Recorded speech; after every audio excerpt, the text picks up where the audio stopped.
આજે વિધાનસભાના સત્રનો અંતિમ દિવસ છે અને અંતિમ દિવસે કેગનો રિપોર્ટ આખરે રજૂ થયો છે, જેમાં ગુજરાતમાં કેટલું દેવું છે, ગુજરાત પર કેટલું દેવું છે તેનો ઉલ્લેખ કરવામાં આવ્યો। તો રિપોર્ટ એવું કહી રહી છે કે ગુજરાતનું દેવું 3.80 લાખ કરોડ છે।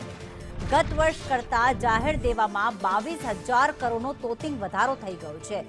રાજ્ય સરકારની બજાર લોન છે 3.11 લાખ કરોડ, જ્યારે ગત વર્ષ કરતાં બજાર લોનમાં પણ 16,000 કરોડનો વધારો નોંધાયો છે।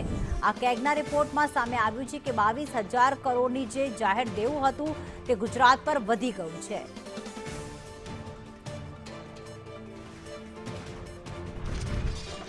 निर्मल दवे अमारी साथे जोड़ाई गया है। निर्मल, विधानसभा अंतिम दिवसे केगनो रिपोर्ट रजू थयो त्यारे विधानसभा केवा दृश्यो जोवा मळ्या? शुं आ वखते पण विपक्ष द्वारा होबाळो मचाववामां आव्यो? रिपोर्ट्समां कई आंकड़ाकीय माहिती सामे आवी?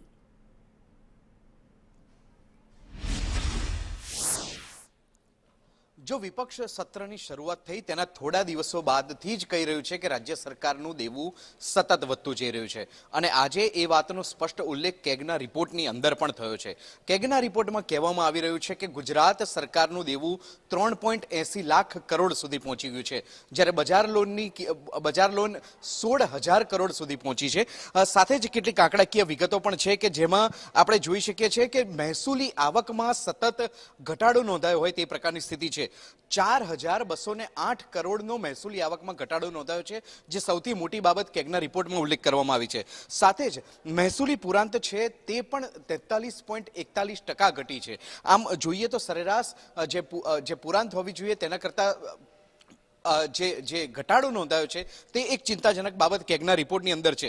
साथे ज एक बीजी चिंताजनक बाबत ए छे के महिलाओनुं प्रमाण जे प्रति 1000 पुरुषे महिलाओनुं प्रमाण 904 छे, परंतु देशनी सरेराश जोईए तो देशमां पुरुषोनी सापेक्षमां महिलाओनुं प्रमाण 947 छे। जे रीते जोईए तो गुजरातमां आ महिलाओनी सरेराश ओછી નોંધાઈ છે તે પણ એક ચિંતાજનક બાબત છે। આ ઉપરાંત જોઈએ તો જે બાળ મૃત્યુ દર છે તે પણ એક સંતોષકારક સ્થિતિમાં જોવા મળી રહ્યો છે, પરંતુ જે રીતે કેગના રિપોર્ટે ઉલ્લેખ કર્યો છે અને કેગના રિપોર્ટને કારણે રાજ્યના લોકોની ચિંતામાં વધારો થયો છે।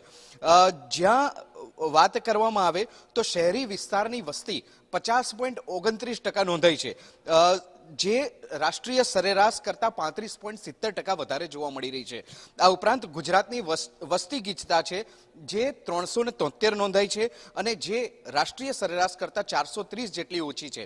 આમ વિવિધ જે આંકડાકીય વિગતો કેગના રિપોર્ટમાં રજૂ કરવામાં આવી છે તેમાં સંતોષકારક સ્થિતિની સાપેક્ષમાં ચિંતાજનક સ્થિતિનો સૌથી વધારે જોવા મળી રહ્યો છે। પરંતુ ગુજરાત સરકારનું દેવું 3.80 લાખ કરોડ જેટલું જાહેર થયું છે, જે વિપક્ષની વાત હતી અત્યાર સુધી તે યથાર્થ સાબિત થઈ રહી હોય તેમ લાગી રહ્યું છે। બિલકુલ, આભાર નિર્મલ તમામ વિગતો માટે।